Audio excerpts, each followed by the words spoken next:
Bonjour, je me présente Yannick Seyer.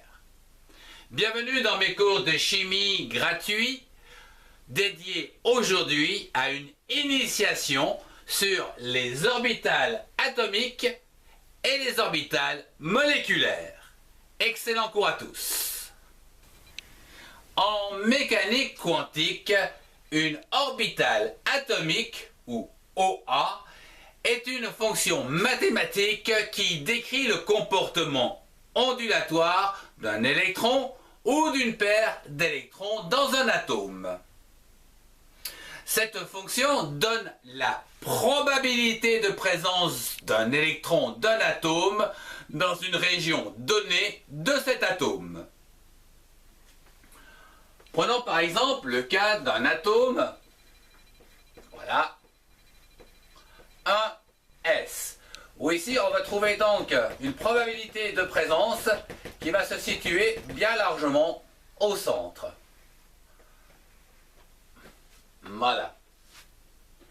Dans le cas de 2s, nous aurons donc toujours cette probabilité comme ceci, située donc en son centre. Prenons le cas de 2px. 2p selon x. Eh bien, il va se trouver qu'on va avoir deux hémisphères comme ceci.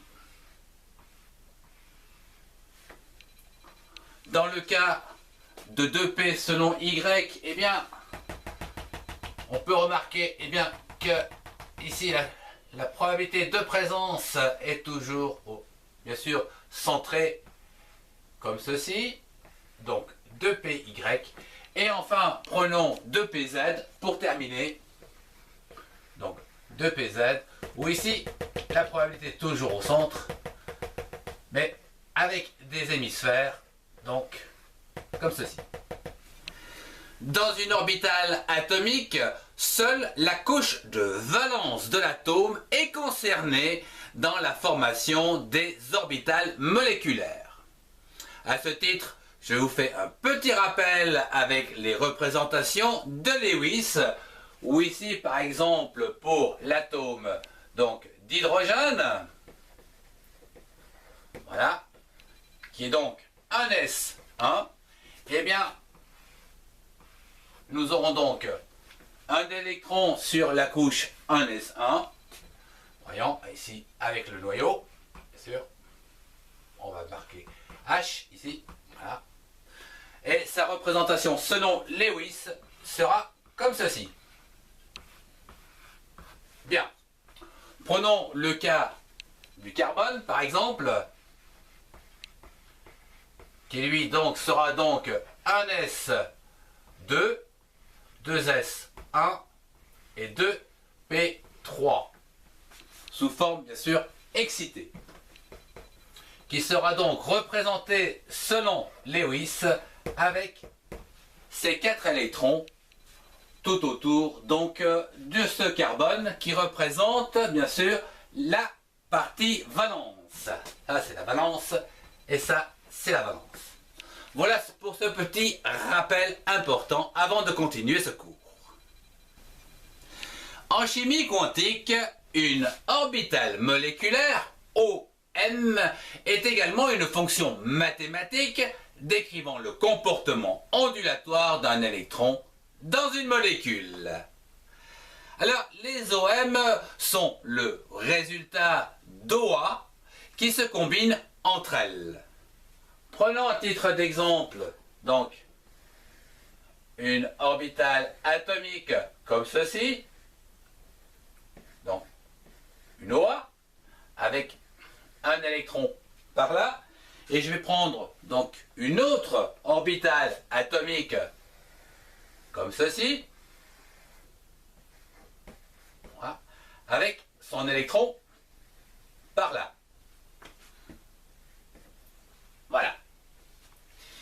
Eh bien, l'orbitale moléculaire, que je vais dessiner ici en jaune, voilà, comme ceci. Donc ça, donc c'est l'orbital moléculaire. Eh bien, cela correspond à l'existence d'une zone dans l'espace entre les noyaux où les électrons cohabitent assez souvent.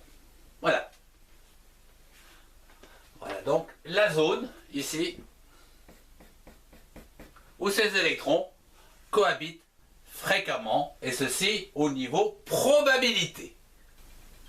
Je voudrais terminer ce cours en soulignant que les atomes forment des molécules dans le but d'abaisser leurs énergies et bien sûr de les rendre plus stables. Comme nous l'avons vu dans les puits de potentiel, alors ici on va prendre l'énergie en fonction ici de cette fameuse distance intermoléculaire, où ici nous avions vu une courbe comme ceci. Voilà. Je vais la centrer ici. Cette zone va donc correspondre au niveau de l'énergie atomique. Donc E, niveau atomique. Il faut savoir que ici, eh bien, l'énergie est donc supérieure à cette énergie donc du niveau atomique. Donc ici, on va marquer plus. Et je vais prendre en bas ici pour dire que c'est moins, ou ici l'énergie donc inférieure à cette énergie donc du niveau atomique. Avec cette fameuse limite ici, je vais prendre du verre, que nous avions vu ici, qui correspond donc à la liaison possible. Donc je vais marquer liaison. En effet, nous pouvons dire que la liaison des orbitales atomiques se stabilise autour du puits de potentiel, et ceci à ce niveau ici le plus bas, ce qui correspond à la distance interatomique idéale. Je vous remercie de votre attention. Si vous avez aimé, mettez un pouce et partagez cette vidéo avec ceux qui en ont besoin. Retrouvez mes cours dans les playlists qui s'affichent. Au revoir et à très bientôt.